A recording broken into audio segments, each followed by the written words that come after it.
Thank you so much, Tommaso, and great to be here to continue the conversations about social impact, sustainability, and blockchains. We've had Dino on earlier today, so great to continue the conversation now. And hi, Stephen, thank you so much for connecting with us from New York.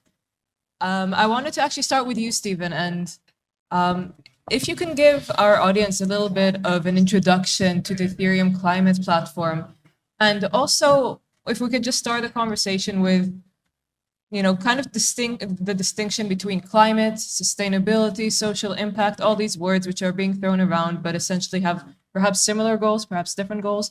So if you could just walk us through that, Stephen. Yes, of course. Thank you. Thank you, Inbar. I have had the privilege for the last 5+ years working at Consensus. Consensus is, I believe we remain the largest pure play blockchain software company in the world. The company was founded by Joe Lubin, who is co-founder of Ethereum, and which gives us both an opportunity to connect to the Ethereum community in a way that has some pretty deep and powerful roots, but more importantly, gives us a sense of responsibility to be good stewards of that ecosystem. And as we in 2022 were approaching the transition from proof of work to proof of stake, I started talking with devs around the world who were actually doing the computational work that became known as the merge, the transition from proof of work to proof of stake, about what role Ethereum might play in relation to climate post-merge. It was funny because as engineers, pretty much every one of them said the same thing. I mean, what is it you want from us? After all, we just dropped 99.992% of your carbon footprint. Would you like more?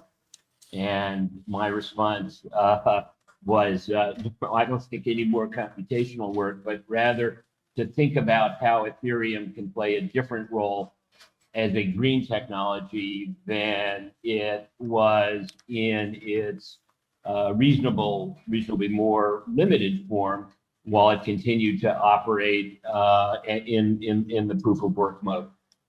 So the Ethereum climate platform grew out of that consensus among folks who worked on the merge and are members of the Ethereum community, that having achieved this sort of remarkable, I mean, I go back a very long way in the environmental movement. I can't think of a single technology or line of business anywhere in the world that managed to drop 99 or even 59% of its carbon footprint at scale through innovation only, with no offsets or you know, devices or fancy financial architecture, but simply through innovating our manufacturing process. So I do believe a certain amount of credit should, 100% of that credit should go to the teams that did it.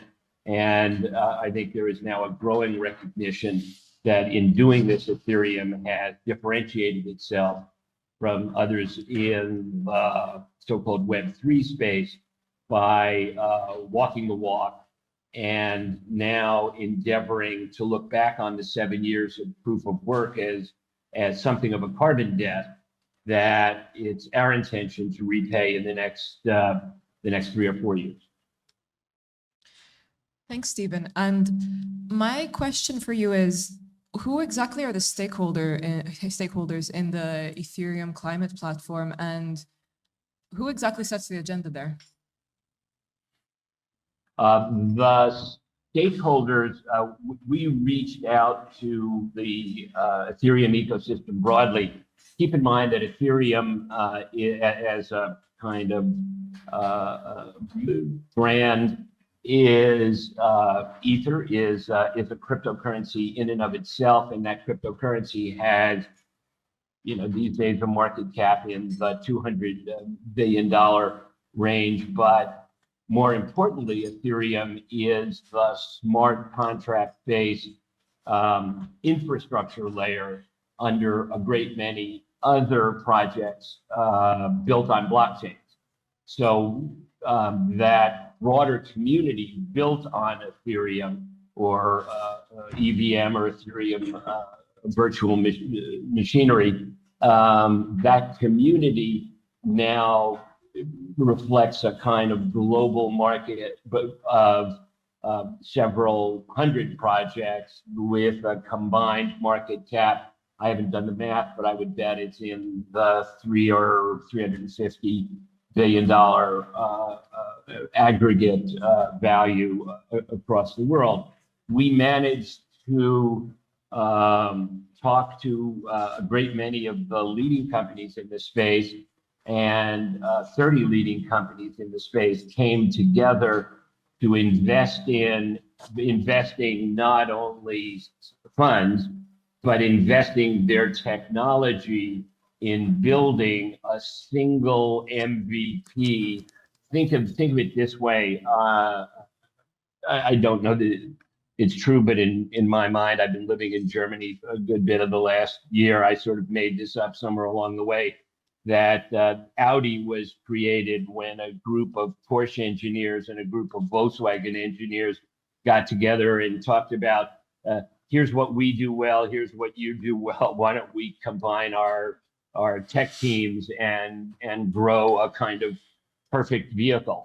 And in much the same way, we have brought together this community of about 30 members of the blockchain and Ethereum ecosystem into building a single sort of best of Web3 vehicle that goes, that becomes a sort of full stack climate financing solution from digital MRV at the project level to staking and treasury management and complex financial administration of the overall the funds and project investments along the way. If you want to think of what a comparable model might be, one of our members, a company called All Infra, provided the technology that the Bank of International Settlements, Goldman Sachs,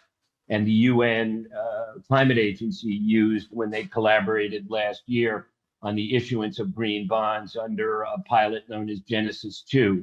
Genesis 2 is, as a business model, a model we've taken up as a community for purposes of building out our investment scheme.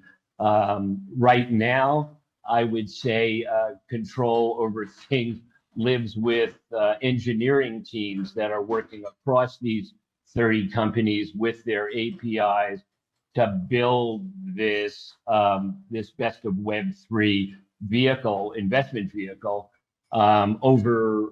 Once it's built and goes into operation, then there'll be a transition in decision making to the community broadly to decide where to invest, how much to invest, and in what project. Thanks so much for explaining the ins of how these kind of communities operate, and also the impact of the Ethereum's merge to a proof of stake consensus. So it's nice with this panel that we have so many different angles, so many different projects. So while Stephen's speaking more from the climate perspective, the direct environmental impact of a blockchain, Dino was last week also in New York, but this time defending his blockchain project in front of the UN General Assembly. So I was wondering if you could give us a little bit of an insider peek into what that was like. I know you explained in your previous panel a little bit what your digital identity project was about, but if you can give us a little bit of a refresher about what it actually means and what it was like to be at the General Assembly, what kind of reception did you have? Thank you. So this year specifically was actually a focus on assessing where we are as a UN vis-a-vis the implementation, the achievement of the Sustainable Development Goals. And there was some sort of a realism that the progress that has been made is not as it was expected, and there is a lot more to be done. However, at the same time, there was a recognition of the fact that digital technology can play an important critical role in supporting the achievement of SDG. And indeed, this year, the UN issued the SDG Digital by trying to focus and identify and engage with member states, with the stakeholders at large on those specific use cases where technology such as, including blockchain, can support the achievement of the SDG. Specifically, there are examples in, and this is very close to myself, digital identity domain, supply chain, climate protection, and voting and election. There are many use cases that the UN is engaged with member states, especially in a developing country, in demonstrating how the use of this innovative technology can be put to the benefit of the local community as well as the global community at large. Specifically regarding myself, and definitely starts with the UNGA every year in September, but then it moves. There is a specific event that takes place every year. It's called the United Nations Internet Governance Forum. This year is going to be hosted by the Japanese government in Kyoto from October 8 to 12. And the Internet Governance Forum is a forum. And the beauty of this event is that it's open to representative of all stakeholders. So not only representative of member states, but also the civil society, academia, the technical community. We all, NGOs, we all get together. Of course, we work throughout the year, but then we meet there. And we try to tackle issues that are associated with the use of the internet technology and all the applications that can be built on top of it, including blockchain. Personally, this year, for the first time, I'm co-leading what is called the Dynamic Coalition, basically a working group, on blockchain assurance and standardization. Why I'm doing this is because since the implementation of the solution that I mentioned in the earlier panel, vis-a-vis creating a digital identity for the retiree of the United Nations, of the United Nations Joint Pension Fund around the globe, there is an issue associated with the fact that when you're presenting something to 193 representatives of different countries, you are expected to be accountable and to be able to demonstrate that whatever you are proposing to do is reliable, is trustworthy. And the limitation that we have today is that there are not yet defined, generally accepted criteria and principle to provide that assurance. So in my personal case, I'm very honest and transparent. I recycled what is available out there. For example, from my previous experience, I'm a former information system auditor, cybersecurity auditor. I use ISO 27001 to certify my solution and try to provide some sort of a independent third-party validation verification that the system indeed provides assurance. But when we specifically talk about using blockchain for a specific use case of digital identity, we do not have yet a common set, acceptable and shared principle that we can use to provide this level. So this is the kind of conversation that in front of the UN community and the stakeholders at large, I'm trying to bring, to support, and hopefully to find common approach.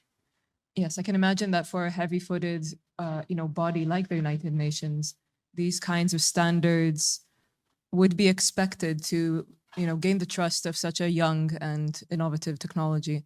But Mariana, I know I will want to talk to you about your own project, the BC100+, but first I want to get your impression. Do you think that having these kinds of standards on blockchain technology, while it's still developing, do you think that would be feasible, or would that stop the innovation? What's your take on that? I know you're the go-to social impact person, so I would love to hear from you. I was actually thinking in the same way you were talking, because that's not an easy question and there is not a single answer, right? I don't think that there is a unique standard that is going to be the answer for the different use cases, because as you mentioned, this is a is way too young for the technology, and there is like so much different things that you can do. Identities is one, but like when you talk about identities, what exactly are you referring, right? Because there are like hundreds of like use cases that can be on top of identities, and this is like for me like one of the cornerstones of the blockchain industry itself, right?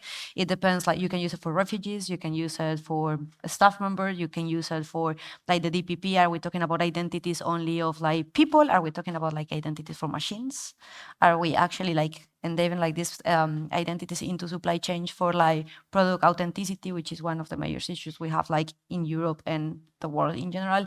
So I will say it might be too early, but depending on the type of standards that we want to implement, right? Because quality is one of the things that we actually need to guarantee, right? Especially when we are talking about the UN.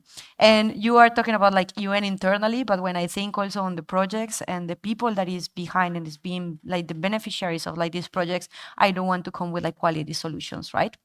And I cannot risk to just come with like any kind of projects or like things that I have not like try and prove that they are already working, right?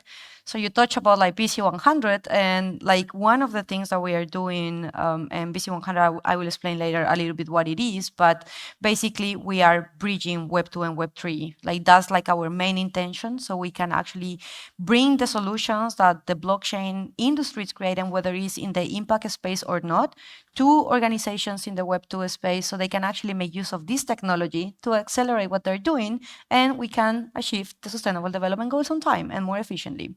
So one of the things that the group has been working on is actually defining, and we want to do this actually, like Dino is also part of our early signatories of the manifesto, and one of the things that we want to do is generate a community of experts coming from like different stakeholder organizations, whether it's the UN, NGOs, blockchain, developers, governments, that come together and have an open and honest conversation and create a set of criteria that are going to define what are the best in class projects out there already that we can use as an example to actually be on top or replicate.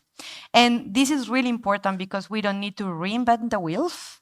Like there are already like so many like good projects out there, like really good initiative coming also like from the UN. Like the project that you are leading is like one of those examples that I always use because it's really already generating impact at the institutional level, which increase adoption.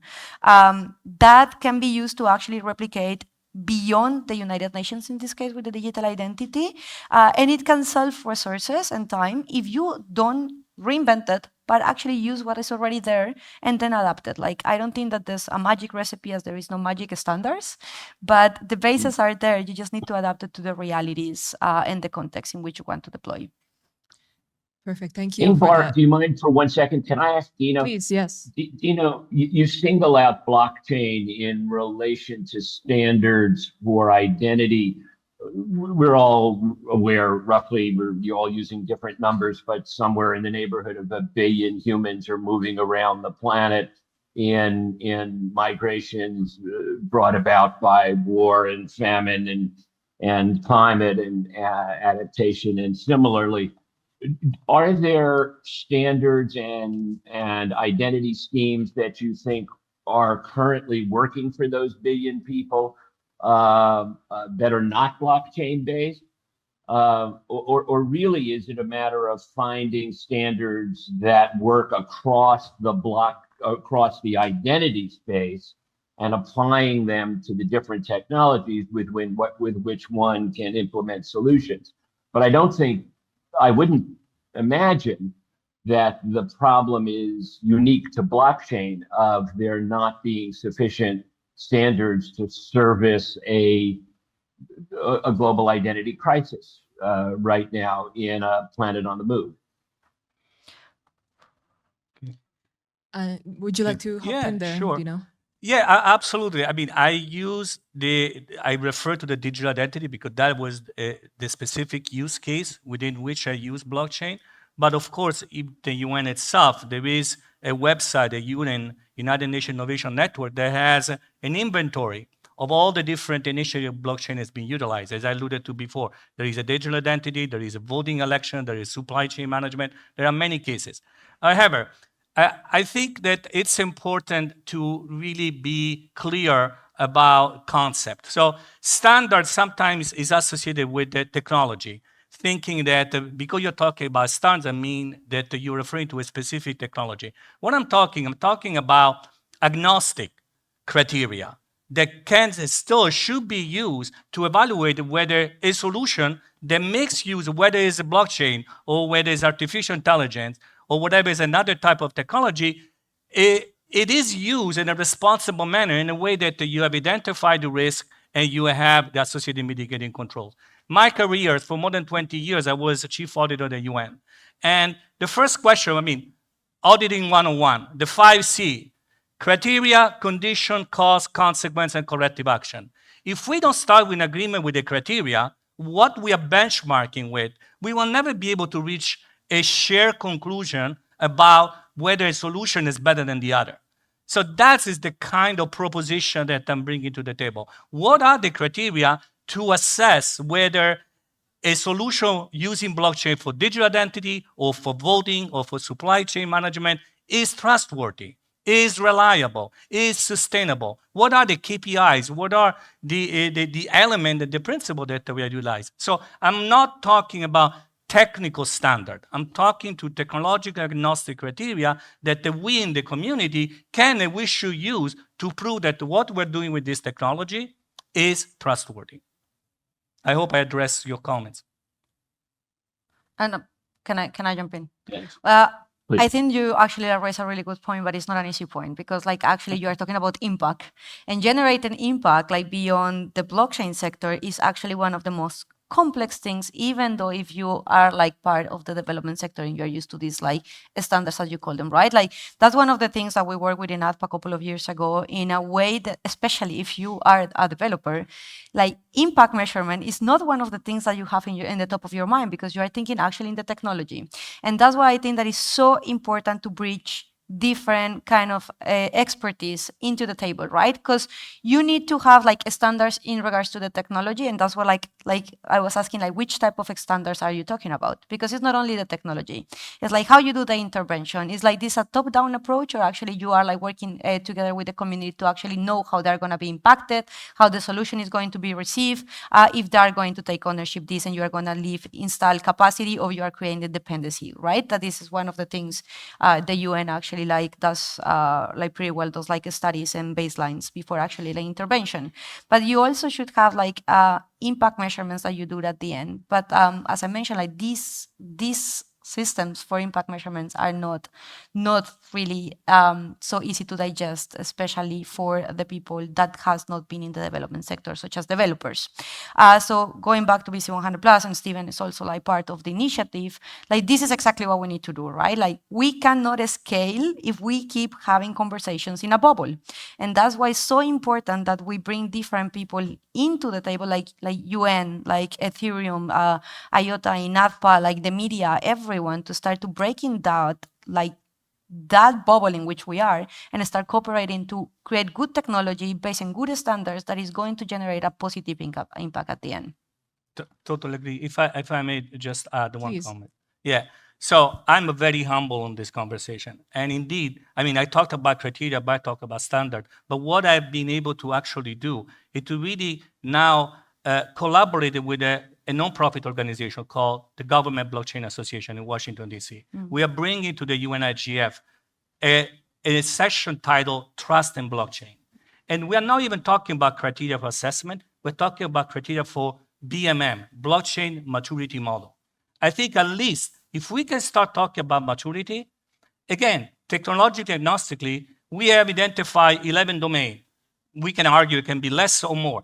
But those domains go from governance to sustainability, going through identity management, going to privacy, going to interoperability. I think that we can identify elements that, aside from the technology, and I agree with you, there is a component, the coders, the developer, but there are certain elements that, at least at the level of maturity, can help us to create distinction between one solution versus another. Because even with the same technology, is the implementation, is when you're going to translate into an actual solution that you can determine the efficiency and effectiveness of a system. Agree. I actually wanted to take a step back and ask all of you guys. You know, blockchain has been criticized for being overhyped buzzword, kind of snake oil. Sometimes it's a solution looking for a problem. At least I think in the previous cycles, maybe back in 2017, there was such a hype just throwing around this word, throwing it into projects. So my question is, how do you identify when you actually need a blockchain to solve a problem? At the end of the day, this is a bulky technology. It has so many requirements. You need a certain level of technical understanding to operate it. When does it actually solve the problem that you're talking about? We've talked about different use cases, but could you give your thoughts on this? Also not an easy question. I like it. Yeah, it really depends of the problem that you are trying to tackle. I don't think that blockchain is the magic panacea, and I use that word all the time today, but it's like, it is true. Like, it really depends of what is the problem that you're going to tackle. I think that there are like different ways to approach it. For me, like the first answer is when you need data that you need to trust, right? Because I think that we were having the conversation with some people at the launch, and there is a lot of like solutions going on, like circularity, but that doesn't mean that they're sustainable. And most of the time is because they don't have the right data set, or a data set that they can actually trust, that they will like showcase or like tell you where the interventions can like be more sustainable, right? Like, so you are operating based or incomplete data, or like data that you cannot trust. So for me, like the component of like trust is one of the things that like, it will be the first indicator when you need like blockchain, right? Because like this is like kind of like the thing that like blockchain actually brings.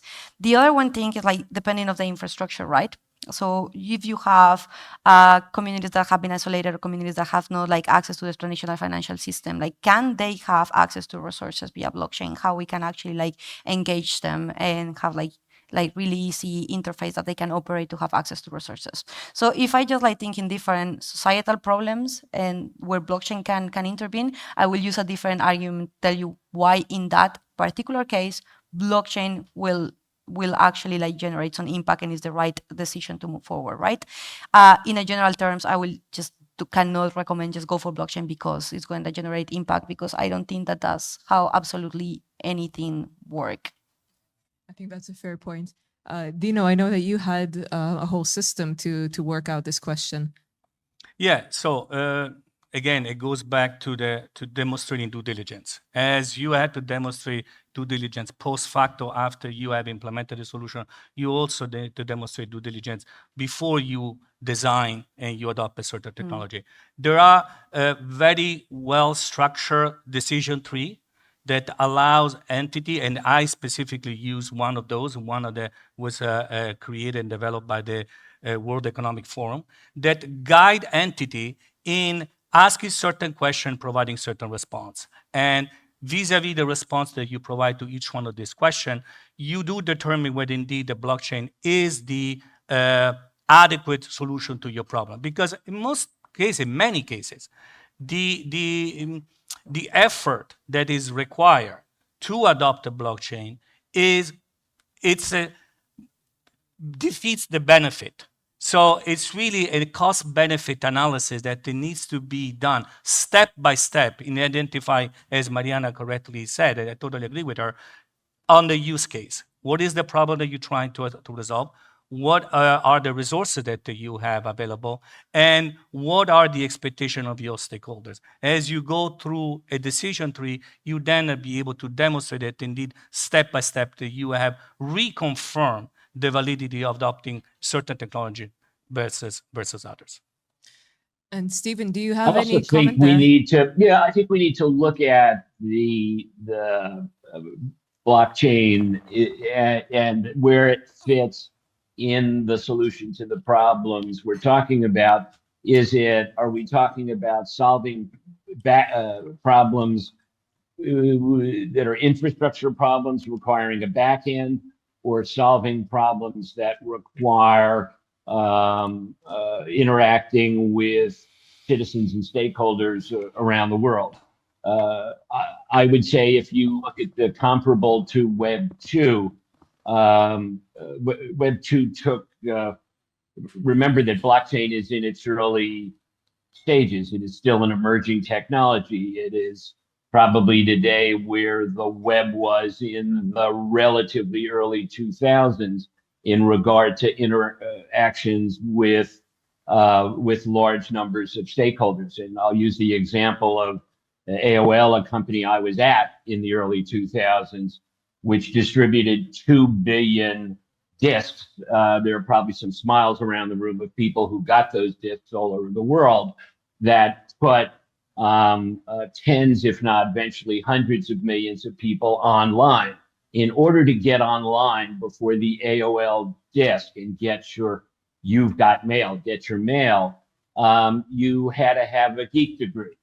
But after the AOL disk, it was very easy to get online and become part of a much bigger community. I do think in terms of large stakeholder and putting large numbers of the public onto blockchain, we are in very early days, requiring probably some big innovations in the last mile and onboarding of large numbers of individuals. However, with regard to organizations and infrastructure, essentially competing with the digital plumbing of the universe done by the SAPs and the IBMs and the Oracles, blockchain has made terrific advances, and it is much further along in its development, I would say, as a back end for solutions than it is as a touch point for solutions. I just think that he did like the key point, no? And at the end, it's like, it is a tool, as any other technology, whether it's like blockchain or AI, and it just like come to us how we use it, right? And I think that this is the main thing. Like, we don't need to bring new things that are not solving the problems that we already have, right? We need to find a way in which we solve the problems that we have, whether it's like considering the SDGs or any other framework that we develop. It's just like how we as society become more sustainable and more equitable, and if the technology that we are going to use for that particular use case is taking us there or not. I agree as much as I can. And I'm mindful of time, but I do have another question, which I know would, could take up a lot of time. So I'll be mindful to try to keep it a bit shorter, but we've spoken a lot about digital identities also in the previous panels. It's a theme that continues to come back as an essential, as you just said, cornerstone of, the kind of impact that blockchain can have. So I wanted to ask if there's any misconceptions surrounding this notion, because on the one hand, this is a revolutionary opportunity. On the other hand, we're talking about GDPR, for example, the right to be forgotten. Are people comfortable in putting their identity to last forever on the blockchain with all of these records? And is the technology that's available today developed enough to give us the security and privacy that we so need? And we only have a few minutes left, so a quick round for this question. Oh, I'm gonna be super fast, because like this is like actually like the misconception, right? Who says that having a digital identity means that you have to have all the information on chain? Like, I mean, like that's the first misconception and like mistake people have. The idea of like having the whole idea is like, we want to digitalize this information so people like think on the goal again, right? Like, this is the use case. You have people that, like, as Steven also mentioned, they are like, they lack an identity. If you lack an identity, you have like issues accessing the health system. If you are a refugee crossing borders, you cannot prove who you are with education, like anything. So what you need to do is like have this information accessible in a way that is also private, right? But digital identities doesn't mean that you, and like, oh my God, like I cannot even imagine how much that will be like in data storage and cost if you have like all that information on chain. But what you need to have is a way in which you connect that information with an individual at the same time that you do it privately, because you don't want everyone access that information. And probably you can talk more about like SDKs here, because I know you're implementing them. But like also, you don't need to provide all the information to get like access to certain things, right? Like, for example, if I'm gonna get my salary, like or like they need to have like access to my like pension is actually the best example. If I'm gonna get my pension, they need to know when I started, how long I was there, bank account. They don't need to know all the details that can be connected to like my type of blood or like the diseases that I might or might not have, right? So I think that like having like all of that is like what allows us to just like make the system more efficient. That doesn't mean that the information is there. And this is the main misconception that I see when it comes to digital identities and actually like regulation, right? Because you mentioned GDPR and right to be forgotten, that data is not there. Like it can be with a hash, it can be with a credential, it can be like a proof of inclusion. You can do a lot of things, but the data doesn't need to be there. That's a good point. And for the other two panelists, any remarks on this side? Maybe just to totally agree what Mariana said, there is total misconception about what's on chain and what's off chain. Fundamentally, a sound system does not have any PII on chain. I mentioned in my previous panel my experience in order to resolve this problem using technology such as zero knowledge proof that allows basically to avoid putting any type of or disclosing for that matter or transmitting any personal information. The second comment I just want to make very briefly because you alluded to is a tool. It indeed is a tool. But I had the privilege and honor to discuss this matter with Scott Stornetta, which is one of the co-inventors of the blockchain. And I like in his word what he says, that blockchain is just not a technology. It's a new form of social contract. Allows to do things that before you couldn't do it. And once you're able to master it, the sky is the limit. And in my experience, I feel I'm very passionate about it. Now that I was able to address and resolve the digital identity solution, there is so much more that can be done once you identify and you resolve one of those basic and foundational problems. That's a really positive mindset. I like it. And Stephen, I'd love to hear some final remarks from you. Well, on this topic, I would simply remind and ask the audience to ask themselves, would you like this administered by another huge bureaucracy that's focused on 1 billion people without identity moving around the planet, or does the idea of self-enforcing, self-executing smart contracts that are able to assess only the necessary information to assure compliance and not additional information that's unnecessary to secure the particular compliance being sought? I do think the smart contract world, which was a science introduced through Ethereum largely, it does add a level of efficiency that gives me hope that we actually can solve problems at scale, because creating large bureaucracies of accountants and lawyers to do it, there just simply will never be enough money and enough treasuries to build those bureaucracies to make them functional. But I do believe in smart contracts for solving large-scale public problems. Thank you so much. It's really a pleasure to hear from all of your different perspectives on when it comes to SDGs, climate, social impact. So I certainly learned a few things on this panel, so I hope the audience did as well. Thank you. Thank you. Thank you.